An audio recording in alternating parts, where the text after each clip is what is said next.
guys! Okay, so this video I'm just going to be talking about North Korea. So to start off, I thought I'd talk about just how North Korea formed. But for the formation of North Korea, you have to go back in history to the Japanese colonization. Japan used to rule the Korean peninsula. Basically, they took over and were trying to wipe out Korean history, culture. They forced the Koreans to speak Japanese, change their names. You weren't allowed to speak Korean. They were killing all of these Koreans, very terrible. Think of kind of almost like Germany, how they were, but Japan for the Asia, just trying to wipe out Korea and who they are. So after that ended, Korea was in chaos, or just not chaos, but they just didn't have a system set up, because when the Koreans would work, all their work was for Japan, and then Japan would supply their needs. So it wasn't like they were working for themselves and building up their own culture. They were forced to work for Japan. Everything they did was for Japan, to help Japan. Very oppressive. And when Japan stopped ruling them, international agreements, whoever decided this, no idea. However it went about, it ended with America would, just for a set amount of time, was going to help South Korea build up, and the USSR was going to help North Korea build up. The USSR was choosing who we want our leader to be, and they chose this guy, but he wasn't enough of a pushover. According to this book I was reading, he had his own ideas about how it would be a free place, and USSR was like, nah, I'm not gonna do that. So Kim Il-sung, he was bribing the USSR through parties, and he was like, yeah, I like communism. So they're like, okay, we're gonna go with him. So he becomes the leader of North Korea, and meanwhile South Korea was in chaos. They just had no order. They were arguing about politics, what they wanted the structure to look like, while the North was very organized, and they're like, communism, woo, join us and we'll give you free clothes, free food, it'll be a land flowing with abundance of wealth. And South Korea was arguing, and they're like, we don't know what we want, democracy, all the politics were fighting each other, and it looked like there was no direction. So the North forms, and some people were moving there because how organized they were in their political system, while others were being tricked into going.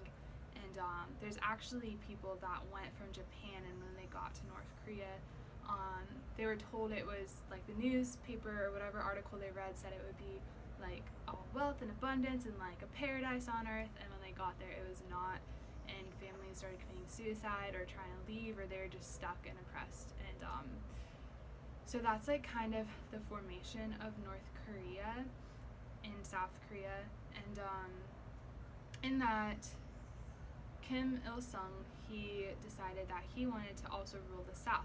So he approaches the USSR and he tells them hey, I want to invade the South. And through a few years, he convinces them that they're like, okay, if you can get China army behind you, we'll approve it.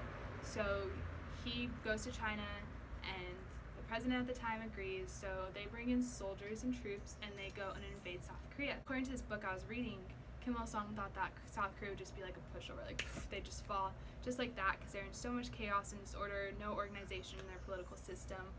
But what they didn't expect is for American troops to come and defend. So they come and invade, and then America comes and defends South Korea, and there's a war that lasts, and for 3 years during this time there's mass starvation. The North Koreans were just killing all the men or taking them, and all the women and children, it says that they were starving and just roaming the hills just to try to find food. So mass chaos, destruction, just war. And then America pushes the troops back, helps South Korea push the troops back, the Chinese troops, and back to the 38th parallel, which is where the border is now between North and South, so that's where it stopped. The South pushes them back, and then it stops, and then the thing is that a peace treaty was never signed, so the war actually never officially ended. The war is not over technically by legal terms. Government pushes them back, and then they decide, okay, we're going to make this a militarized border. So it's called the 38th parallel or the demilitarized zone, but it's the most guarded border in the entire world. They have so many troops there.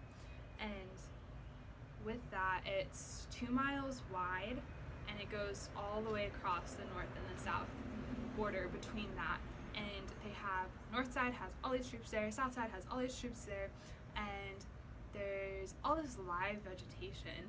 It's actually one of the most reserved areas in the world because no one travels on it. So there's all these animals, all this wildlife that's grown, but there's also mines everywhere in this, so it's nearly impossible to get out because there's so many troops.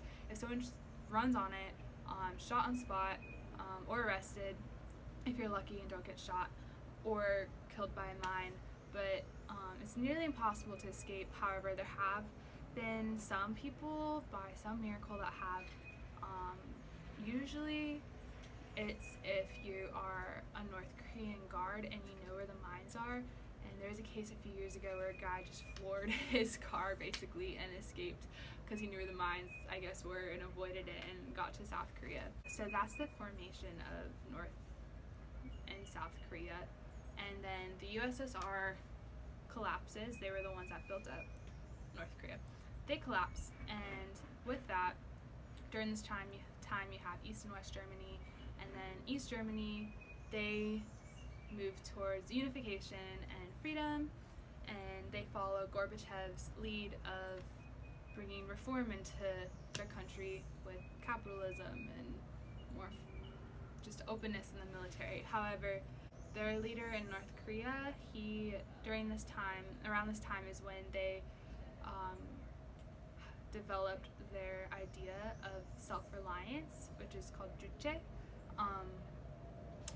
And it's basically, how can we as a country thrive in isolation without international trade, without international communication, just like self-reliance, like we will look within.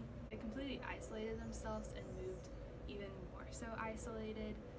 With that, when the USSR collapsed, they seized all trade with any other country except for China. So China is the one that North Korea has been mostly trading with since basically the beginning.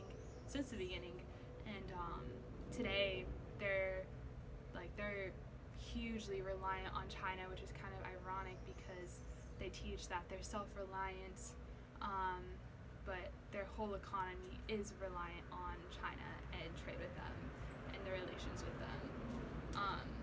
So that's just a little bit about the history of how North and South Korea formed. If you guys have any questions, let me know, and I can answer those for you. If I don't know, I'll research it since that's my job, and then find out and upload more about that. But yeah, I hope you guys enjoyed just learning about the history, and yeah, have a great day.